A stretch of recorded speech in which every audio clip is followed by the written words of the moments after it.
Épanoui, oui, mais les pieds sur terre. J'attire maintenant votre attention sur l'un des dangers du développement personnel ou spirituel. Car encore une fois, cette boussole ne fonctionne que quand elle est équilibrée et quand elle est bien à plat et non malmenée dans tous les sens. Or, j'observe de nos jours une tendance assez inquiétante dont il faut que je vous parle.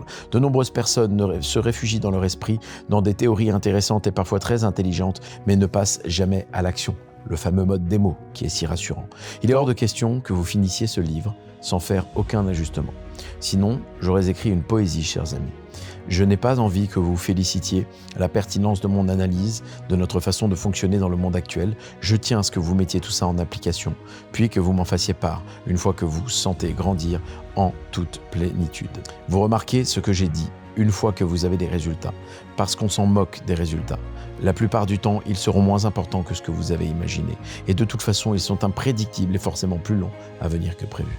Ce qui importe, c'est d'apprendre à s'épanouir dans le processus, les pieds dans la boue autant que dans le sable fin des Maldives. Il vous faut donc vous protéger de l'excès de réflexion, de spiritualité et du manque d'action. C'est beau de bien penser ou de prendre du recul sur différentes situations, mais cela ne produira pas une vie extraordinaire, à moins que vous fassiez vraiment les choses.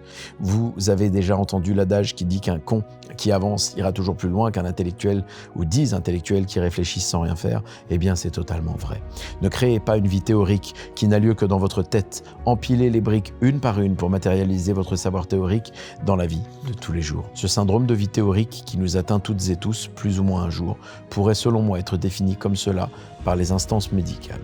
Je cite: cette pathologie consiste à savoir exactement quoi faire en toute situation, à connaître toutes les réponses et à avoir les filtres sachant pertinemment qu'ils fonctionnent, tout en n'appliquant même pas 1% de ce que l'on sait dans notre quotidien. Ça vous parle, n'est-ce pas ? Vous avez un peu l'impression qu'on parle de vous là. Je vais vous confier quelque chose, on ne parle pas de vous uniquement, mais de nous tous, moi y compris. Je ne peux pas compter le nombre de fois où je me suis demandé pourquoi je n'appliquais pas ce que je savais pourtant être fondamental dans ma vie. J'avais toutes les clés, j'avais toutes les cartes, mais ça bloquait. Évidemment, j'ai trouvé les réponses en réparant ma boussole.